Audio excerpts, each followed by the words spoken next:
Yeah, there was just we did our Six Nations coverage there, and we probably didn't touch enough on what is the big news in terms of the Six Nations this week, which is that Dan Biggar went off injured last week playing for Northampton, and He's he's the first man to go down. probably Wasn't he? gone. That's the first man to go down. Yeah, then Finn Russell went off after Number being 10. very deliberately roughed up by Toulouse. Yeah, Toulouse hilarious. yeah. in that, like, Yeah. resting all their French players, calling back their Italian player, roughing up the Scottish player on the other team, and It was- doing the it was job. a patriotic performance. It was. from them. And then it really went. It was a very good day for them, Yeah. and their plays and their tactics. They're a very funny team. I think they're a gas cutter, but that is very cynical stuff.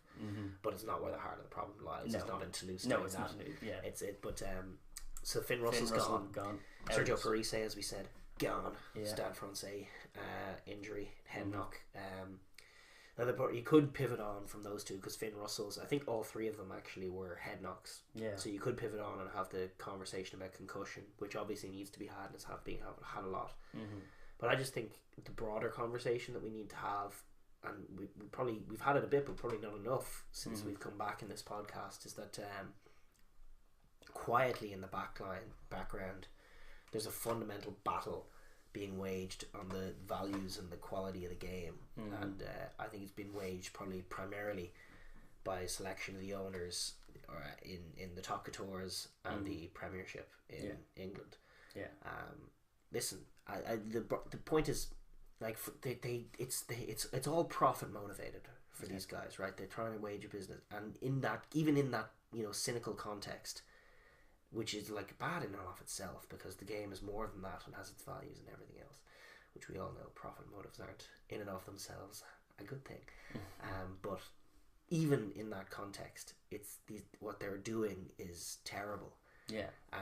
They're undermining and weakening the test arena and the international game at every turn. Yeah.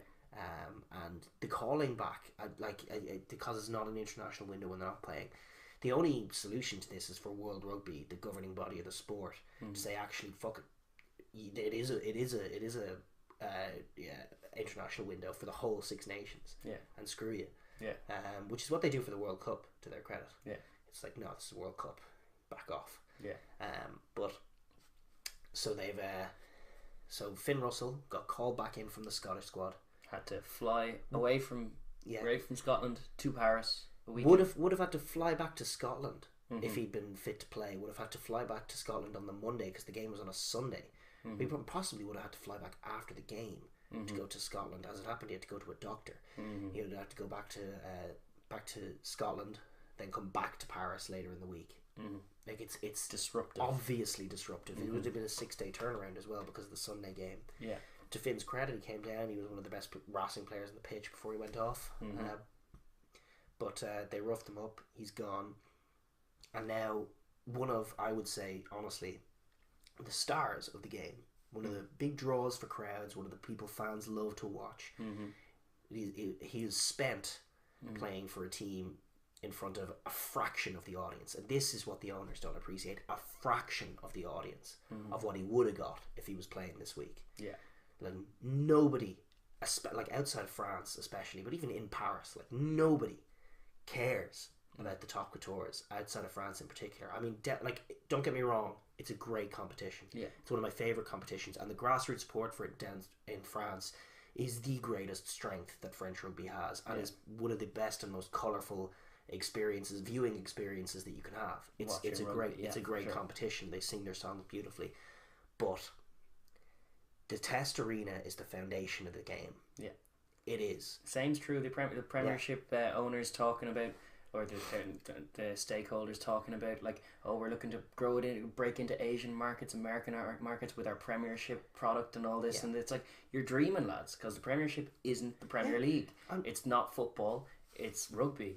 And rugby is built on international rugby. Yeah. The Six Nations, we were citing that report that the RFU released on just the profit margins for all these things, and it's just like staggering to see, like, near 60% of the revenue generated by the whole organisation comes from Six Nations money for the men's national team. That funds all of what Leinster do, all of what Munster do, and like, this is it's so huge that it's just the disparity is mental. So you really have to think, like, even if you're egregiously, like, as a corporate kind of like monster gargoyle trying to just siphon all the money you can out of the game, that's not the way to do it. The way to do it is to encourage the national team. And what the net result of both of the meddling going on with the Premiership rugby in England and with the top couture in France is that the English rugby has been staggered. Their players are often pushed and pulled, and they can find it hard to get all their players together playing well cohesively. As it happens this year, they've managed to get that a bit more right. And crucially, but France have been on a steady decline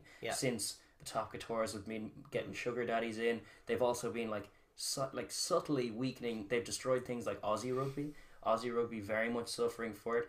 Kiwi rugby, despite its many strengths and the fact that it's going definitely nowhere, definitely hurting from the likes of all of these players being pulled away from them.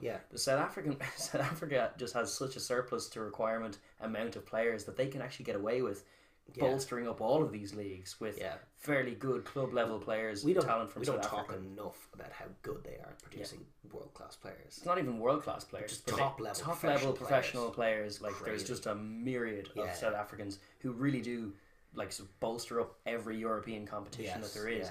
But it's like, if you're looking to try and make money from this, if you want your Racing Toulouse in the U Arena to be a big fixture, then what you need is a France team that are dominating the Six Nations at the time. Because the only way casual fans would even think to look at that game is if France were 2 from 2 and on for the Grand Slam. And that is the point. And that's especially the point with Racing, who are a manufactured, made up franchise right now. I mean, they had their Racing 92, it's 1892, but in terms of grassroots support, that's very limited. Down south, it's a different thing. That's self-sustaining. It will always be there. But it's never going to grow. No. Not beyond that. And those eyeballs are limited. That's what you're missing. Like, if you want to grow the sport, you can sell to America and to Asia. You know, the Six Nations, and certainly the World Cup, and certainly the World League, if it gets approved, which is a great idea that I think will be voted down ultimately. But I think it's a great idea. And if it is a single ploy by the Sanzar nations to, you know, make sure that they still get money if South Africa leave, essentially. But it would be a great idea as well. So it's a win-win. But like, that's the kind of thing that you can sell. People nations at the top level playing each other.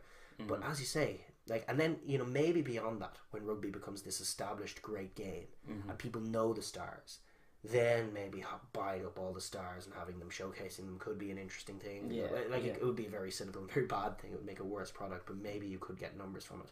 But right now, I'm sorry, but nobody who, especially like in England in particular, like when Bath played Bristol, like, I don't care how much money you pump into that or how strongly you market people, or how much you spend on the players in either of those teams. You can pull in All Blacks to play for them. People are not going to care. Still doesn't matter. People aren't going to care. And that's the thing. And I think maybe if they make the international game weaker and the club game becomes better than the international game, what you're going to do is just siphon away the base of fans that you do have without getting any new ones. And that's the reality, is people care more about who wins the Premiership. I reckon the Premiership, and you can look this up when it happens, but when the Premiership final comes on, like, let's compare the views that gets if England win a Grand Slam compared to last year when they got bullied at the Six Nations. Because the casual fan just doesn't want to think about rugby, because the Six Nations is what matters, and we got humiliated in that. So why would I watch more rugby now a few weeks later? It's absolutely killing me. It's backwards thinking. Even from the perverse thing is that, like, you can think of it as horrible to be that profit driven, and all your motives are not pure, and your actions are therefore kind of stifling. But it's like, the perverse thing is, like, if you're in it to make money, you're doing it all wrong in this game, all wrong. So it's like, even from a fiscal perspective, you're still not making these decisions correctly. It's perfectly amusing to see, you know, corporate idiots throw their money away and get everything wrong. But what we're seeing this week is a very clear example. I mean, I think with Australian rugby, it's a lot more intangible and gradual. But it's very obvious to us, as it was when Toulon were first coming up in the noughties, that this could do harm to Aussie rugby and beyond, and the Southern Hemisphere in general, Kiwi rugby, and eventually Kiwi rugby, and it certainly has, but it's been gradual. But in this week in particular, it's an example of just like how tangible the effect that they're having is. You know, Finn Russell gone. He is one of these stars. This hurts Scottish rugby, but it hurts the average Six Nations punter fan who wants to watch Finn Russell, who is one of the most colourful and interesting and engaging players in the Six Nations, full stop. And he's gone in a match that nobody who would watch the Six Nations was watching. We were watching it as it watching happens. it and getting annoyed. We're rugby nerds, but that is a killer. Yeah. And then Dan Biggar, another guy who, like, the strength of Welsh rugby is a huge part of the Six Nations. Yeah. He probably would have played this week, would have made for a more interesting game. Like, I like Gareth Anscombe, I'm not saying that necessarily, but it hurts. Yeah. And Sergio Parise is another very bankable star. Indeed. And Italian money is a small but very real part of what makes the Six Nations tick. And it's baffling, it's hurting, it's doing damage to the game, and certainly needs to be called out and addressed. And I think the way to address it, short term at least, from World Rugby, is to make the Six Nations at least a window where international doesn't matter what the contract says, doesn't matter any of this, what clubs, you're private, whatever. Six Nations, if you're getting the call up for your national squad, that's where you're going. Yeah. You are released from club all duty. that we need is the unions to vote for it. The RFU and the FFR. The LNR wouldn't get a say. No, but the FFR hate the top couture and everything to do with it. But it's true.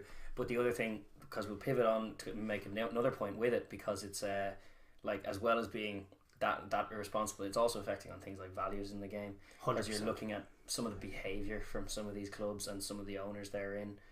Yeah. Without naming names, Boujellal. No, I'm going for two clubs in particular, and one of them is a little more speculative, and certainly we can't prove anything. Yeah. I guess we'll start with that one. It's Montpellier. Yeah. And just the thing that irks me is, obviously they've got this World Cup coming up.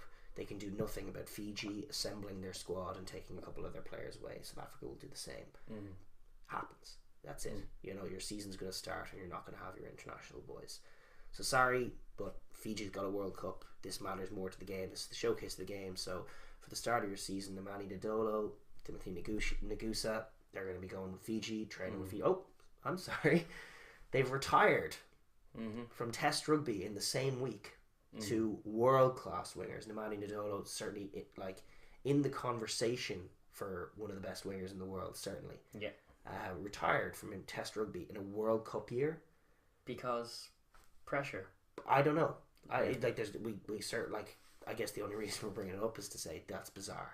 Yeah. And that's absolutely bizarre that two of those boys in the same week from Montpellier in a World Cup year would give up their chance of representing their country that they really care about. Yeah.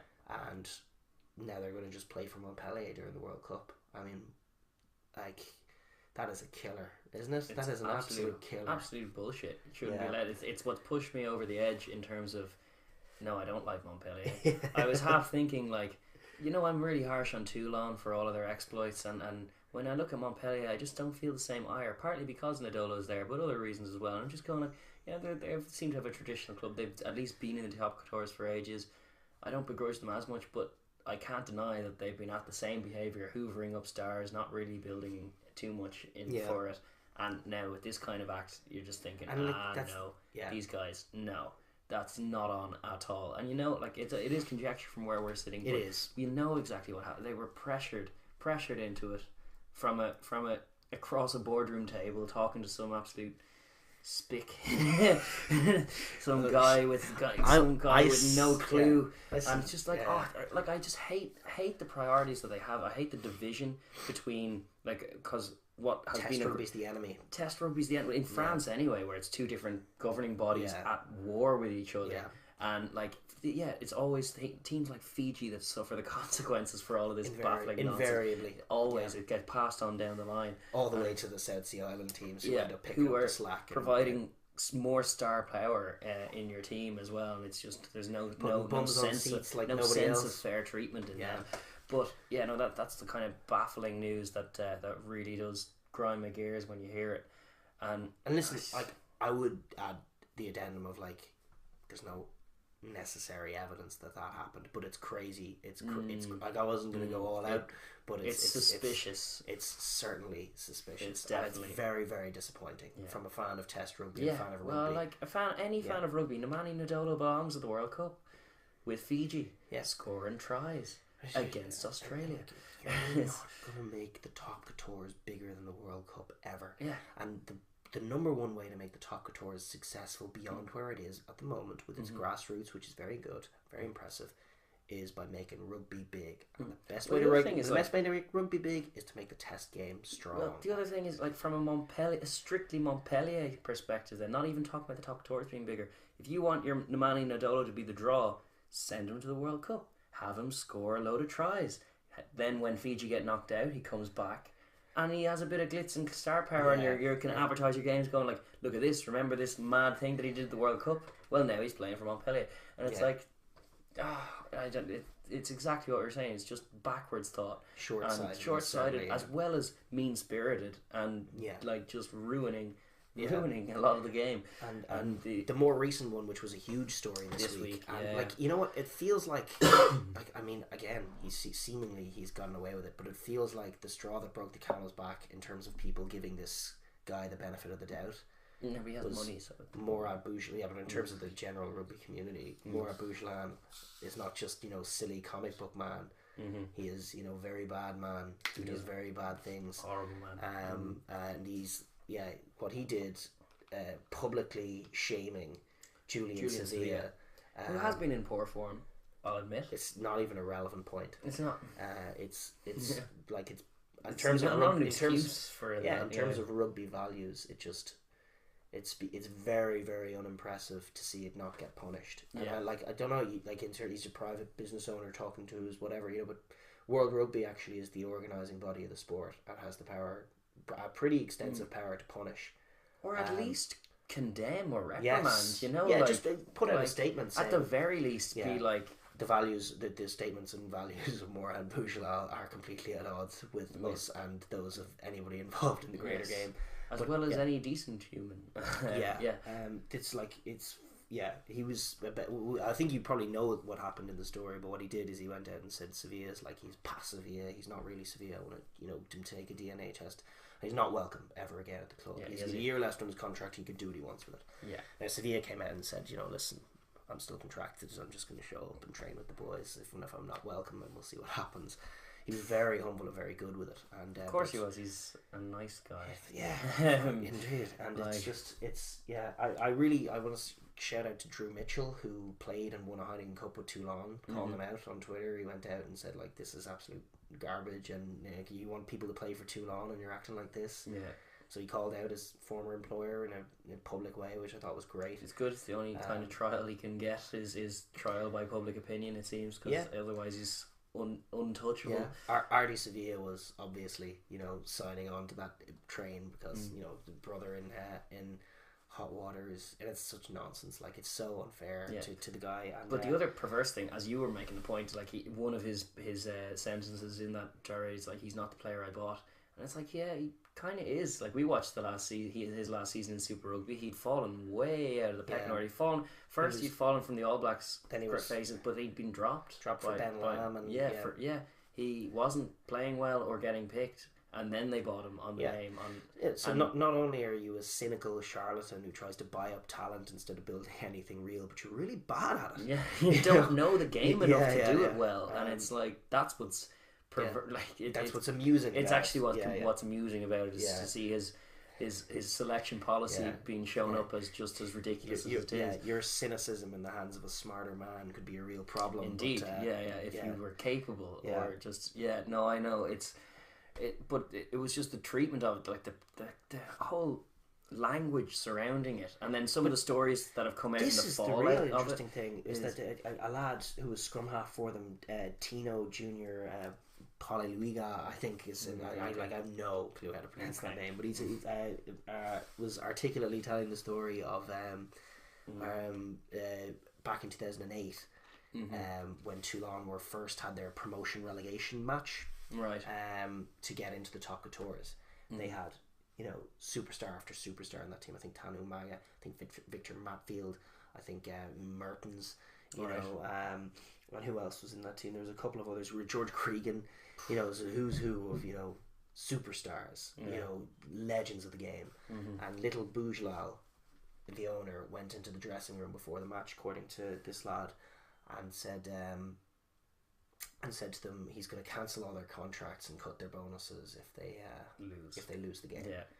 Yeah. And, like, I want to believe that one of them, Victor Matfield, picked him up and threw him into something, or like it seems pick like, him up and place him like it's outside. it's so just manhandle him crazy in that way. what money can get you. Like it's like always how you can disrespect guys like that, and it's just. I know, yeah. Well, this is where skin like, crawling they're all stuff. too polite. Like these, albeit yes, massive men are going to be very, very humble and polite, and they'll shake hands. And like, just for him to be as petulant as he is to come into that dressing room. He deserves a puck in the jaw, but he's never going to get one because people are so overly litigious. In soccer, if you're that way with a team, there's actually scope for the boys because they're quite prima donna-y themselves. Your Cristiano Ronaldo's. Like if an owner goes up to Cristiano Ronaldo and talks any kind of smack, Ronaldo talks him right back and says, "I'll leave you. I'm your club, mister." Whatever. Yeah, that doesn't tend to happen in rugby because the egos tend to be left at the dressing room door, with the exception of the owner coming breezing through it. Yeah, not only is he like fundamentally opposed to the values of the game, he's exploiting them in the way that he talks to players. He's exploiting how nice they are. That's how he can get away with it. He's knowing that he's not going to get the slap he so readily deserves. The slap being the very lower end of what he deserves. I'd be more suggesting he get tackled through the building. I have we do no not time advocate violence on the programme. Unless it's at the expense of Boujellal. we do not. No, we make certain exceptions for certain phenomenal cases.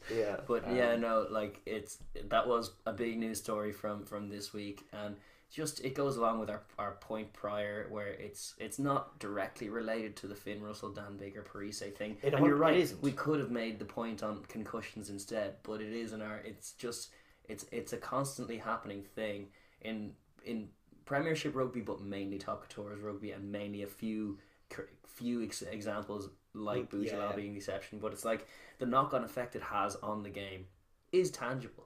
And it is happening, and it's happening at the international level. So it's like we were making the point that it's not the right thing for them to be doing, but it is weakening the Aussie national team are weakened for all of this, and it's not just them doing that. There's obviously a dwindling interest over there. Not just the Aussie national team, the more than the Aussie national team. Like you can draft Drew Mitchell and Matt Giddo in to save things, but the quality of their Super Rugby sides has dwindled significantly. Yeah, since fallen off a cliff. Since top couture has been hoovering up all the players. Like there's broader reasons for that within Australia, but certainly and South Africa as well. But certainly with the resources that they do have, to have any of them swept up by the French league is catastrophic as is, and to have so many of them as they had, it left them thoroughly depleted. Indeed.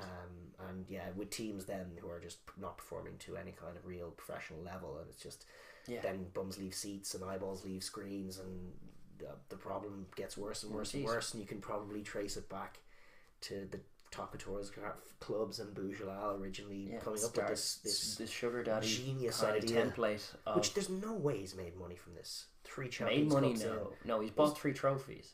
but I think he hasn't gotten a return on his investment. No, I doubt it. I don't have the figures to hand, but I really do doubt it, because how could he have had a return on that level of investment?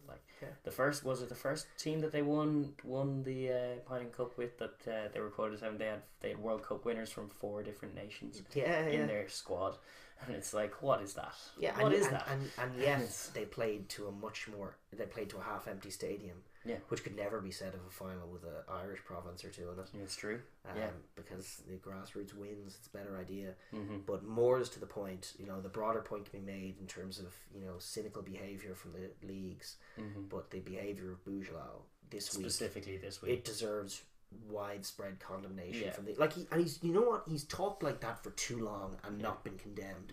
I would love to see, I know it's like Joe Schmidt's a very that's not my business kind of guy. But I'd love to see someone from Ireland, and so just people going around, just have it like it was Drew Mitchell and a couple of others who spoke out. It should have been. Well, that's one of the main things that put fuel on the fire of me really not liking or just hating Toulon was the apology or the apologetic nature of the coverage towards them.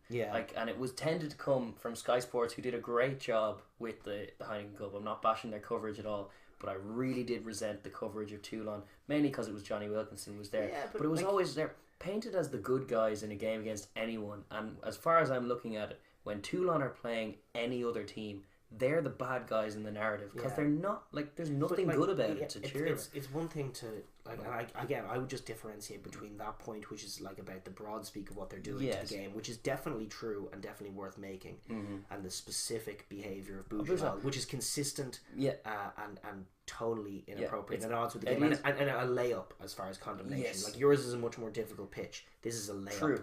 True. Yeah. But even within that difficult pitch, I think his behaviour is such a factor in that it's like, yeah, like maybe even you don't want to go as far as that they're the corrosive influence on the game that they are, that they're not building their own grassroots, that even the few players who do come through their academy are playing for Toulouse because they can't get into the Toulon team because they're like all of this stuff. But then to hear the guy who's behind all that, the Machiavellian, but well, not really, he's more kind of Baldric than Machiavelli, but it's like the guy behind it all is this rude, kind of horrible creature who speaks with no sense of respect, no sense of decorum, constantly condemns the superstars he spent inordinate amounts of money on. And it's kid rattle pram kind of thing. It's crazy. Yeah, it's worse than that. Like you can't speak to people that way, and it's it shouldn't be so from a position of power to treat a guy like Savea, who's had his own problems. He's had a car accident. You know, he's had.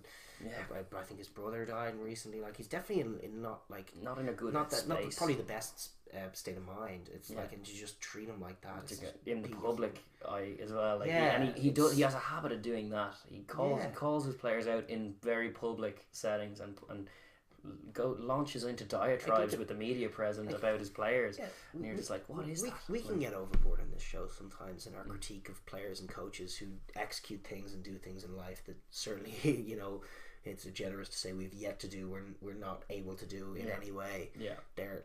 So we always have to be careful, and sometimes we come short of the mark, but we always have to be careful to colour what we're doing as the perspective of guys who aren't doing what the stars we're talking about are doing. It's a fan podcast. It's a fan podcast. We're fans. We're endeavouring to not speak above our station. Exactly. Yes. And then and it would be bad enough if we were to speak about people like Savea in the way that Boujellal did, but for someone who's his boss and in a position of power to dress him down publicly like that, it's bad values in life in general, let alone rugby. The higher standard to which we hold ourselves in the game of rugby.